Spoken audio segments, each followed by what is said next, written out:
மாமா என் கூடவே இருந்துருங்க. இருக்கலாம். என்ன விட்டு போகாதீங்க. இருக்கலாம்.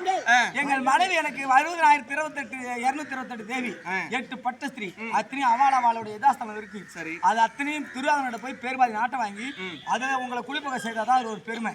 அதனால நாங்க நாடு கேட்க போகணும், மாமனை அழைக்கணும், நாடு கேட்டு அதுக்கப்புறம்